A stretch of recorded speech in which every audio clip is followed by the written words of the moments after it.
A pleasant day to each and every one of you. I am Lian Galutan, the leader of Group 6 Uranium, along with Elijah Yves R. De Leon, the assistant leader of Group 6 Uranium, and we will be your presenters for today. our presentation for today concerns Grade 10 Brother Arcadius 2020 to 2021's approved title, which is proper disposal of used disposable face masks using shredder with ultraviolet light for decontamination. The content of our PowerPoint includes a brief explanation of the background of the study, our self-made statements of the problem, along with our hypothesis statements. Thus, we will present this project as our own, so let's get the ball rolling. Starting with the background of the study, according to the World Health Organization 2021, COVID-19 is an infectious disease that can lead to respiratory health complications if unattended. It contains a virus known as the SARS-CoV-2. The transmission of the virus takes place from saliva to saliva, making masks mandatory to the people.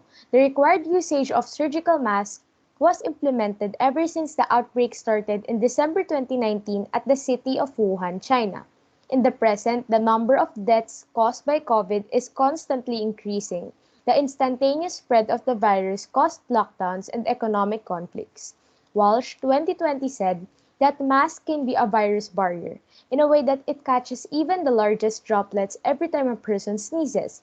According to the World Health Organization, COVID-19 particles can stay on used masks for a week, so the probability risk of contact with the virus is high, therefore hazardous to health. Waste-Free Oceans 2020 said that surgical masks are made out of polypropylene, which decomposes for around 450 years collectively. Improper disposal of surgical masks may cause a threat regarding the waste decomposition and secondary transmission of the virus. Used masks were advised to be piled up in a container before segregating it. So the main objective of the prototype is to incorporate robotics with the proper disposal and the use of UV lights in disinfecting surgical masks. And now I will be giving the floor to Elijah, who will be explaining the statement of the problem. Statement of the problem. As we study the concept of this device, we have come up with 16 statements of the problem. But we will just discuss the 5 summarized statements of the problem, and we will discuss how to answer and somewhat solve this question that we can encounter in making this device. Hence, the future buyers or the curious one may also ask these questions to us. Lien?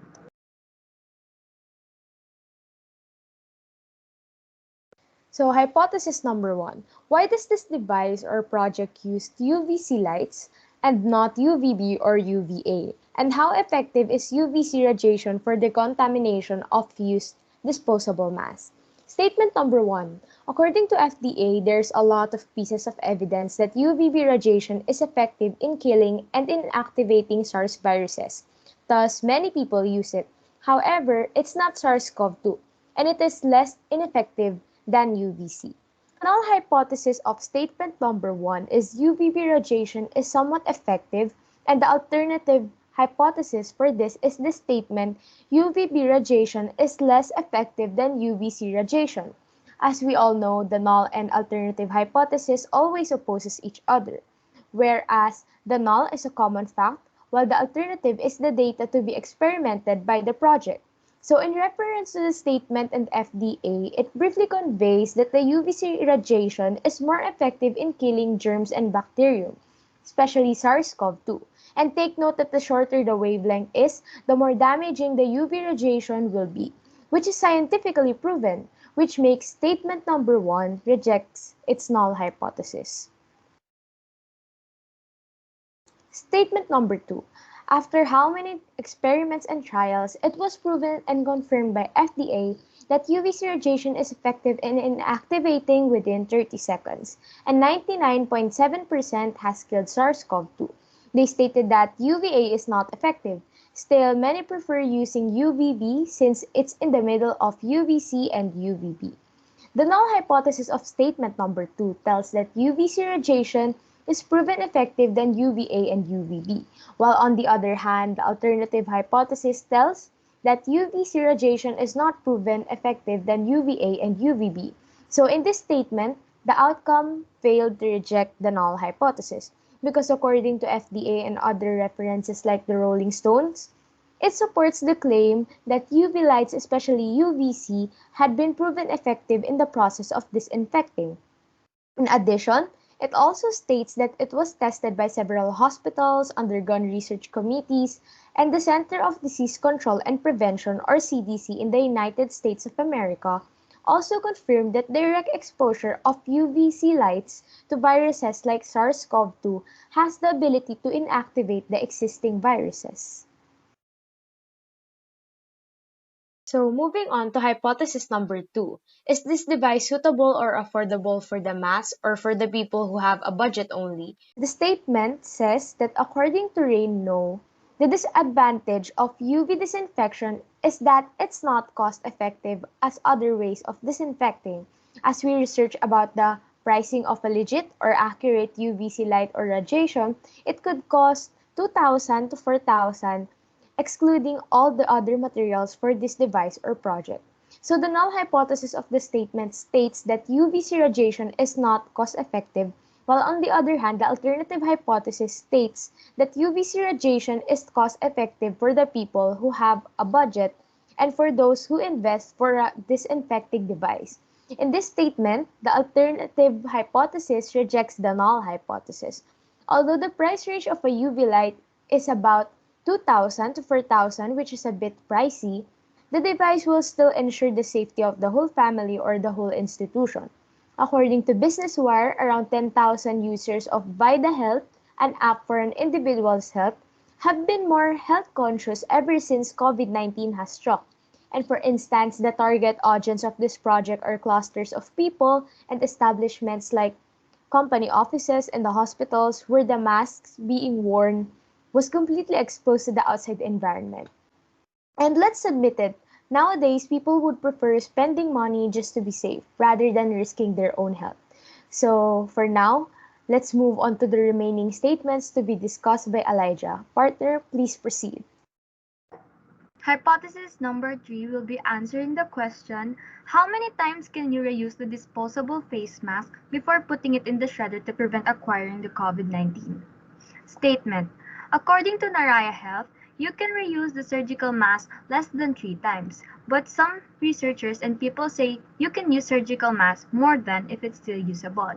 The null hypothesis states that surgical mask can be reused less than 3 times, so the alternate hypothesis states that surgical mask can be reused more than 3 times.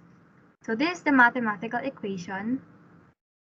In conclusion, it is stated by Naraya Health that we shall reuse the face mask less than 3 times. This Naraya Health is a website and is a credible source that produces articles and gives health information. Reusing face masks less than 3 times would help us prevent acquiring COVID-19 before putting them in the shredder. Hence, we fail to reject the null hypothesis. Hypothesis number 4 will be answering the question, how long should you expose your used mask in the UVC light to ensure the safety when you will dispose it? Statement. The American Journal of Infection Control claims that UVC radiation will inactive SARS-CoV-2 completely an average of 9 minutes of exposure. But according to researchers, they believe that continuous UVC exposure will result in 99.9% inactivation in 25 minutes. Hence, they claim that it's more than 9 minutes. The null hypothesis states that UVC radiation will inactive SARS-CoV-2 completely in an average of 9 minutes, while the alternate hypothesis states that UVC radiation will inactivate SARS-CoV-2 completely more than 9 minutes. So this is the mathematical equation. In conclusion, we fail to reject the null hypothesis since American Journal of Infection Control is credible enough. But to ensure the safety of the person who will dispose this used mask, we, the researchers, will advise them to expose the used face mask for 9 minutes, but they have the choice to put it there more than 9 minutes, but not less than 9 minutes. Hypothesis number 5 will be answering the question, how important is it to properly dispose a used face mask? Statement number 1 states that according to the ANR, the Philippines have generated an average of 52,000 metric tons of waste since the start of the lockdown in March 2020. It has been a problem in our world, but the researchers and citizens believe that it is more than that since it is a mandatory to wear a face mask and it was advised to reuse the surgical mask only 3 times.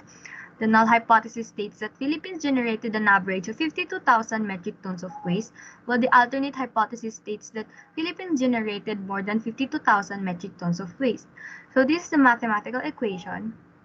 Statement number 2.